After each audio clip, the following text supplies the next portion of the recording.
कि कथिए सजाओला नगर अयोध्या से, कथिए जनकपुर धाम गे माई। जब हमारे राम भगवान और हमारे सीता जी के शादी होते हैं तो उस समय बहुत ही चीज़ों से सजाया जाता है हमारे अयोध्या नगरी के और मिथिला नगरी के। जैसा कि आप लोगों ने आज देख रहे हैं हमारे मिथिला नगरी कितना अच्छा से सजा हुआ है, कितना लग्जरी पूरा लगा हुआ है, इतना प्यारा लग रहा है। और उस समय की बात है पूरा सोना और हीरा से सजाया गया था और इस गाना में दर्शाया गया है। बहुत ही प्यारा सॉन्ग है और ये कहेंगे जरा गौर फरमाइएगा आप लोग कि कथिए सजाओला नगर अयोध्या से, कथिए जनकपुर धाम गे माई। कथिए सजाओला सीता जी के मारबा, कथिए से अइलै बरी आत गे माई। क्या बात, एक ताली हो जाए जोरदार से। क्या बात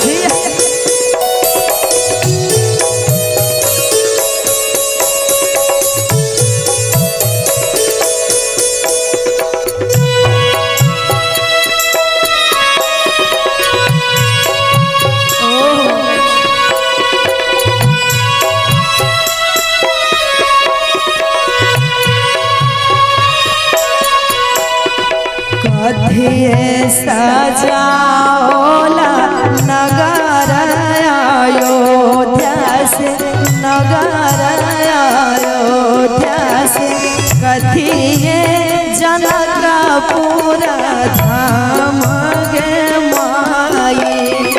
कथिए जनकपुर धाम गे माई। कथिए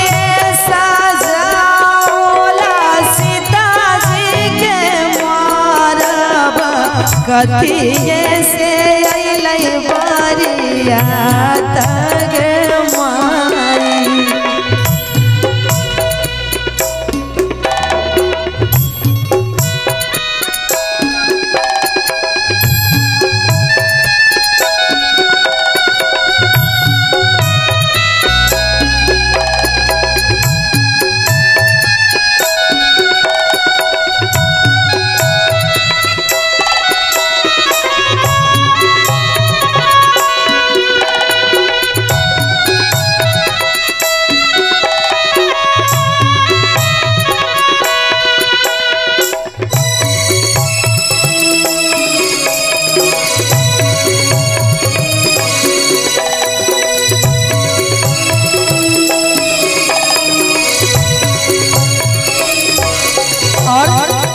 कहेंगे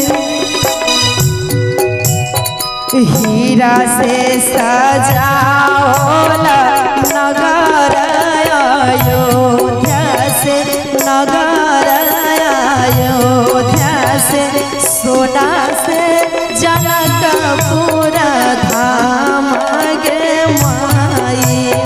सोना से जनकपुर धाम गे माई।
कथिए सजाओला नगर अयोध्या से, नगर अयोध्या से कथिए जनकपुर धाम गे माई।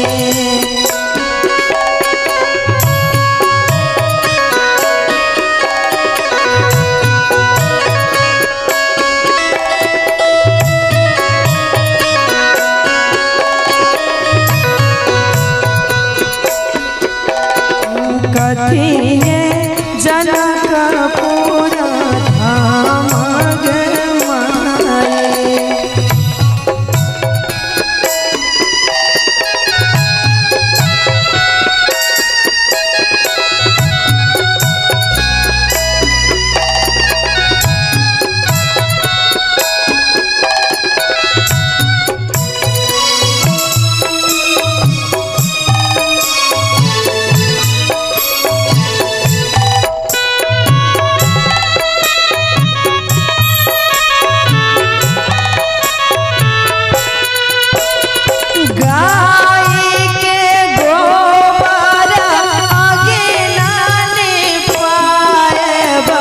गजा मोती चौका ढरायब गे माई।